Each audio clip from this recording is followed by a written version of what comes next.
Nā mihi nui ki a koutou. Ko mai tahi te awa, ko maunga tapu te maunga, ko te aoreri te moana, he mihi tēnei ki te haukainga o tēnei rohi. Ko Matt Duncan toku hoa rangatira, ko Lola Rawa, ko Hadley Maua Tamariki. No whakatuahau, ko Melissa Corlett toku ingoa. I'm no expert, just get that out there now. I'm slightly horrified to be in this position right now. I'm very nervous, but I just have been really interested in Te Whāriki and New Zealand curriculum and how that space, how they interact and how they can kind of shine a light on each other. And the main reason I started to get into this thinking is because of my beautiful babies. This photo is probably about 3 years ago when my daughter Lola was just starting to make the transition to school from kindergarten. I was really amazed at how her kindergarten teachers really saw her, and she was really the centre of her learning. And then when she went to school, as a teacher myself, it really opened my eyes into what her experience was there. So I've included some audio from Nathan Makari-Wallace and Catherine Ryan on Radio New Zealand. Learning in the home environment and then learning in the school environment, what are some of the basics that children of this age need to maximise their ability to do this? Well, I suppose the first thing to mention is that kids of this age are not little adults. I think by the time you're 7, you're all in your frontal cortex, and 7-year-olds do learn in a similar way to adults. So it's more fair to say that a 7-year-old is a little adult. But when we impose that on the 3 to 7-year-olds, we're sort of missing the driving force behind their development. They're not, they learn with a different part of the brain. They need a different type of learning. And the literature talks about they need social emotional skills rather than cognitive skills. What that means, put simply, is that it doesn't really matter how early or how many of their numbers they know or their colours or their alphabet. It's parents' perception that that's making the child intelligent, but that's not what the research shows. The research shows it's all about their social emotional skills. And if we know that, one of our standards of our profession for teaching is to teach and respond in a knowledgeable and adaptive way in an appropriate pace and depth. So Te Whāriki is a social and emotional document, and that's what we're hearing that those children really need, at least up until 7. So in my thinking about this, my daughter started school in 2015, and during that time this document came out from ERO, Continuity of Learning, Transitions from Early Childhood Centres to School. And in this document there's a number of recommendations about how we can best support children as they transition to school, make that a positive experience. And this is how they connect. At the basic level, that the strands of Te Whāriki flow into the key competencies of the New Zealand curriculum. And then later on that same year, a couple of months later, the report of the advisory group on early learning came out, and there's a lot of great things in here, and a couple of statements really stood out to me this week. So that's that is having an undesirable effect of teaching practices, and that is affecting children's experience in their first year of school. It even goes as far as to say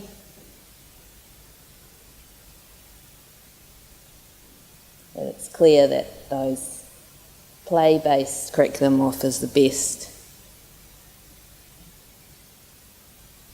and even that schools should be using Te Whāriki instead of the New Zealand curriculum in that first year of school. Yeah, it depends on the individual child, but oftentimes, yes, it probably is going to be. I worry about the kid, these boys, often the ones who aren't the firstborn, their brain's not going to be ready to read, and there's a process called lateralisation and stuff that has to happen in the brain. But if they're not ready till 6.5 and we start making them to do it at 5, what does that do to their self-concept, their dispositions? If I get you to do something for a year and a half that's biologically impossible for you to do, how do you feel about yourself at the end of that?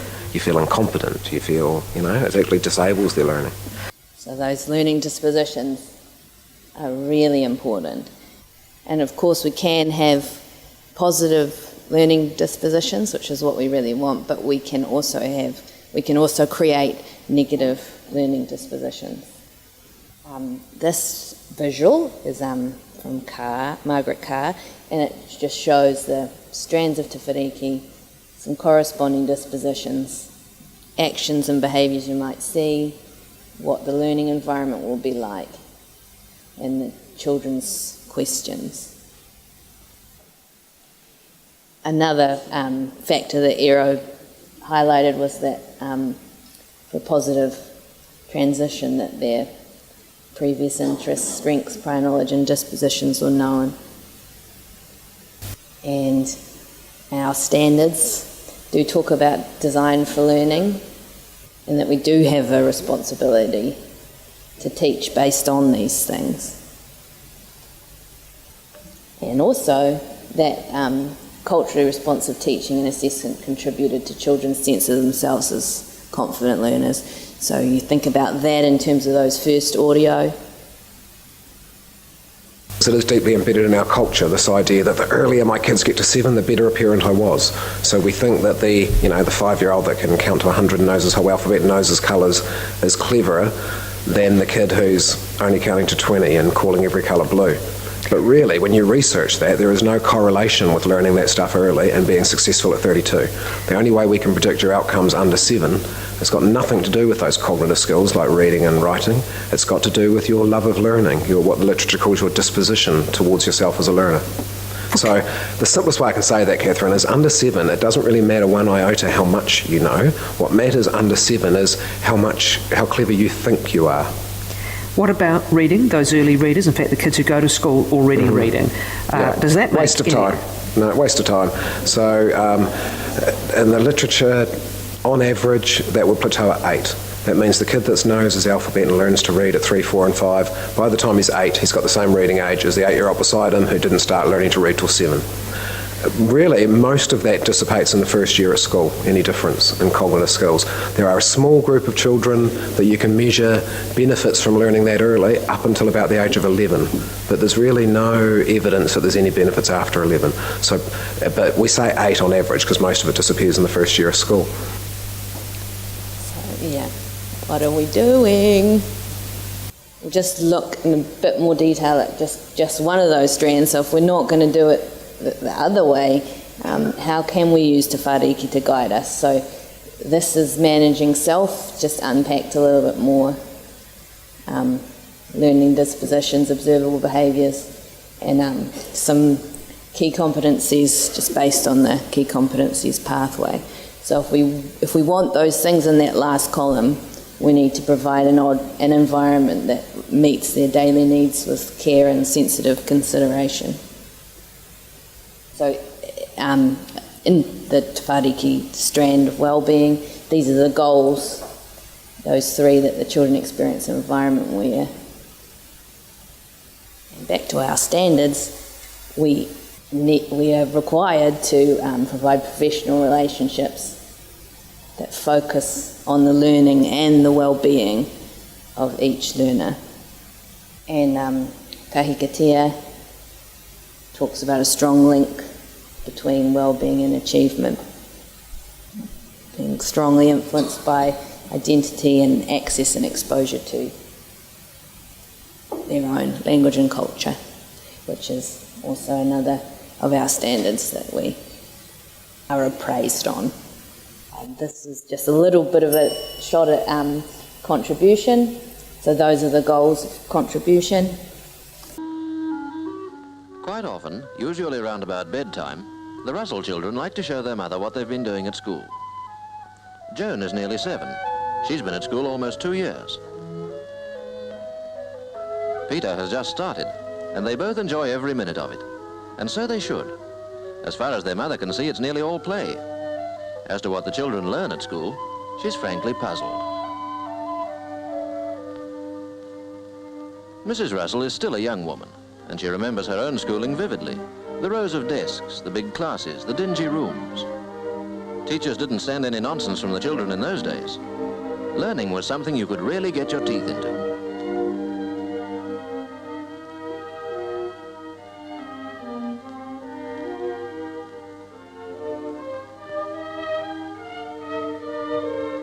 She used to bring back homework too. Pretty dull stuff, but then learning very often was dull. Sometimes her mother used to give her a hand. She had no difficulty in following her children's progress. Mrs. Russell is thinking, surely it's time that my children are having a little less of this playing about and are getting down to the solid business of real learning. This playing about sums up what many parents think of the new order in the infant schools. They appreciate the pleasant sunny rooms, the exciting toys and equipment. Above all, the friendliness of the teachers. But what effect all this new education will have on the character of the children, that's something they're not so sure about. And no wonder. Since their day, a revolution has taken place in infant teaching. The infant room has felt the impact of new ideas in education more than any other part of the school system. We know now how important it is for these young minds to be kept lively and eager and full of wonder. We know the danger of cramming them with classroom subjects before they're ready.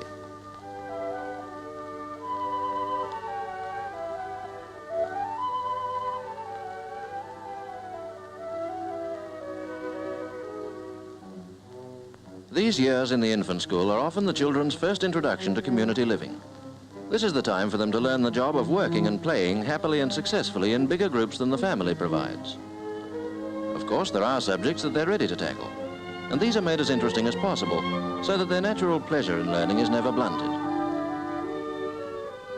In this film, we're going to see how some of the best infant schools in New Zealand meet these problems. These schools are delightful places, full of busy activity. Activity is the keynote to the whole system. We now know that the child grows and learns by his own effort and his own real experience. It's not what we do to children that educates them, but what we enable them to do for themselves, to see and feel and understand for themselves. If we watch children at play, we can see this happening all the time.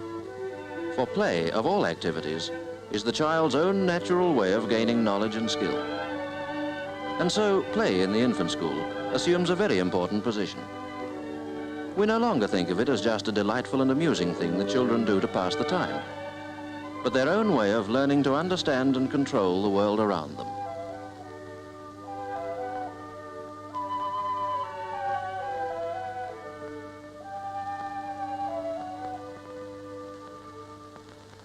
So, ko te tamaiti, te pūtake, o te kaupapa.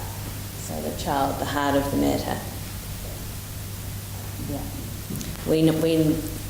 It's up to us. We know what matters and we need to put it right at the centre. Thank you.